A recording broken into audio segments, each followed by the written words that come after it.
നമ്മുടെ 96 എന്ന സിനിമയ്ക്ക് ശേഷം പ്രേംകുമാർ ഡയറക്റ്റ് ചെയ്ത മെയ്യഴകൻ എന്ന സിനിമയെ കുറിച്ചാണ് നമ്മളന്ന് സംസാരിക്കാൻ പോകുന്നത്.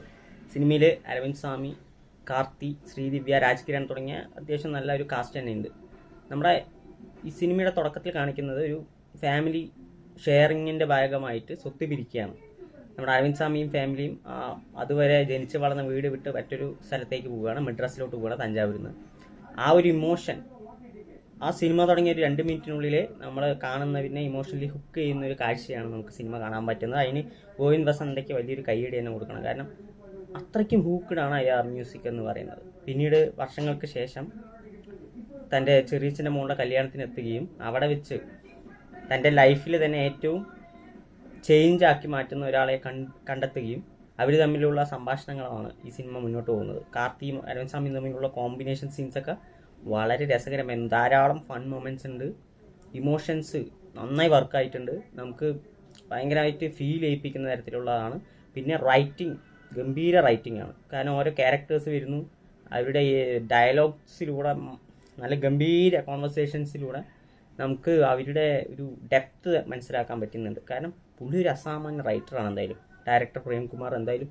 പിന്നെ കിട്ടില്ല ഫ്രെയിംസ്, ചിലർക്ക് ഈ സിനിമ ലാഗ് എന്നൊക്കെ പറഞ്ഞിട്ട് തോന്നിയേക്കാം, പക്ഷേ എനിക്ക് ഭയങ്കര ഇഷ്ടപ്പെട്ടു ഈ സിനിമ. കാരണം ആദ്യം തൊട്ട് ഭയങ്കര ഇവോൾവ്മെൻറ്റ് എനിക്ക് സിനിമയോട് മാനസികമായിട്ടുണ്ടായിരുന്നു.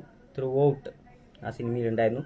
അങ്ങനെ ഈ കല്യാണത്തിന് വന്നിട്ട് ഇവർ തമ്മിലുള്ള ഒരു കോംബോ ഒക്കെ ഉണ്ട്. പുള്ളി അത്താൻ എന്ന് പറഞ്ഞിട്ട് കാർത്തി പുറകെ നടക്കും. പുള്ളിക്ക് ശരിക്കും ആരാന്ന് മനസ്സിലായില്ല. പിന്നീട് മനസ്സിലാക്കി എടുക്കുമ്പോഴും ആ ഒരു ഇമോഷണൽ ഇവർ തമ്മിലുള്ള ഒരു ബോണ്ടിങ്ങും എല്ലാം വളരെയധികം രസകരമായി കാണിച്ചിട്ടുണ്ട്.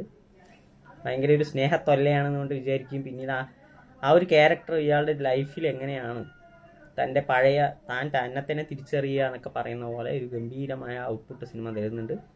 എനിക്ക് വളരെയധികം ഇൻവോൾവ്മെൻ്റ് ആയ വളരെയധികം മികച്ച എഴുത്തുള്ള ഒരു സിനിമയെ തോന്നി. എസ്പെഷ്യലി കുറേ അതിൽ കാര്യങ്ങളുണ്ട്. ഇവർ തമ്മിലുള്ള കോൺവെർസേഷൻ, ആ സൈക്കിളിൻ്റെ കഥ, അതൊക്കെ ഭയങ്കരമാണ്. പിന്നെ അരവിന്ദ് സ്വാമിയുടെ മാമൻ്റെ മോള് വന്നിട്ട് പറയുന്ന കുറച്ച് സീനുണ്ട്. ആ കുറച്ച് ഡയലോഗിലൂടെ പോകും. ആ ചിരിയും ആ നടി ഗംഭീരമായി ചെയ്തിട്ടുണ്ട്. ആ എഴുത്തിലൂടെ തന്നെ നമുക്ക് അതിൻ്റെ കണക്ഷൻ മനസ്സിലാവും.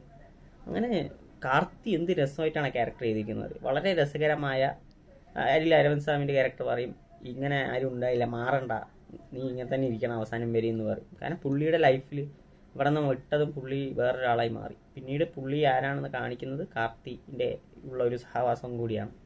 കുറേയധികം നല്ല ഡെപ്തുള്ള ഒരു സിനിമയാണ്. സോ കണ്ട് നിങ്ങളുടെ അഭിപ്രായങ്ങൾ വിലയിരുത്തി. എനിക്ക് ഭയങ്കരമായി ഇഷ്ടപ്പെട്ടു.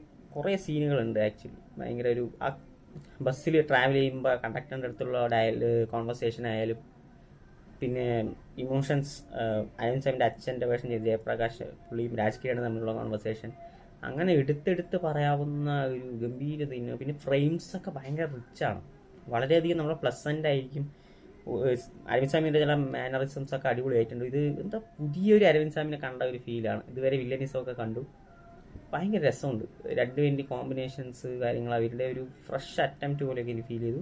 എന്തായാലും നിങ്ങൾ പോയി കണ്ടിട്ട് നിങ്ങളുടെ അഭിപ്രായങ്ങൾ കമൻറ്റ് ബോക്സിൽ അറിയിക്കുക. വീഡിയോ ഇഷ്ടപ്പെടുമെങ്കിൽ ലൈക്ക് ചെയ്യുക, കമൻറ്റ് ചെയ്യുക, ചാനൽ സബ്സ്ക്രൈബ് ചെയ്യുക. അടുത്തൊരു സിനിമയുടെ വിശേഷമായിട്ട് വരുന്നതായിരിക്കും. ബൈ.